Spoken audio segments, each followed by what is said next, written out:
Kasus Mel Yorba ternyata adalah sebuah kasus di mana kasus penghilangan nyawa yang terjadi pertama kali di sebuah wahana yang bernama Disneyland. Disney pun disebut-sebut ikut andil dalam kematian korban. Pada tanggal 7 Maret 81, Mel Yorba dan teman-temannya ini berkunjung ke Disneyland dalam keadaan yang mabuk. Pada keadaan mabuk tersebutlah mereka pun berkeliling. Namun apa yang dilakukan Mel Yorba saat itu? Mel Yorba malah mencubit bokong seorang pengunjung wanita yang ternyata dia datang dengan pacarnya yang bernama James O'Driscoll. James pun seketika langsung mengejar Mel agar si Mel ini meminta maaf kepada pacarnya.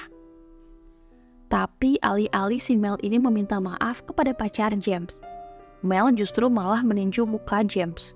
Keduanya pun kemudian terjadilah perkelahian. Beberapa waktu kemudian, akhirnya James dan Mel ini berhasil dipisahkan. Nah, disinilah baru teman-teman si Mel ini menyadari jika ada cairan merah yang menggenang di sekeliling tubuh Mel. Dan malah mereka pun baru sadar, ternyata Mel ini ada terluka di dadanya. Saat itu pihak Disney ini sangat peduli dengan reputasinya. Disney sangat mengkhawatirkan jika reputasinya akan buruk dikarenakan adanya kejadian tersebut. Jadi, mereka bukannya menghubungi paramedik atau menghubungi ambulans untuk membawa Mel ke rumah sakit.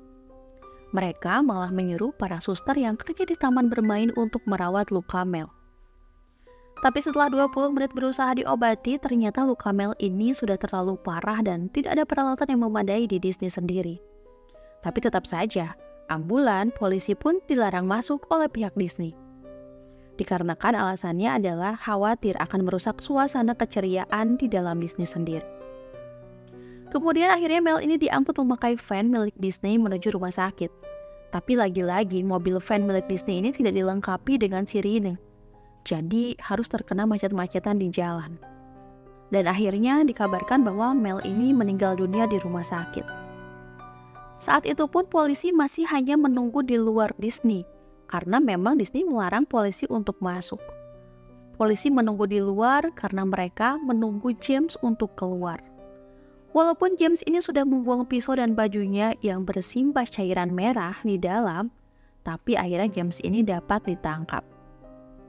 Akhirnya pun keluarga Mel menuntut Disney sebanyak 60 juta dolar atau sekitar 951 miliar rupiah, karena menurut keluarga, Mel bisa saja selamat jika Disney tidak mati-matian menjaga reputasinya.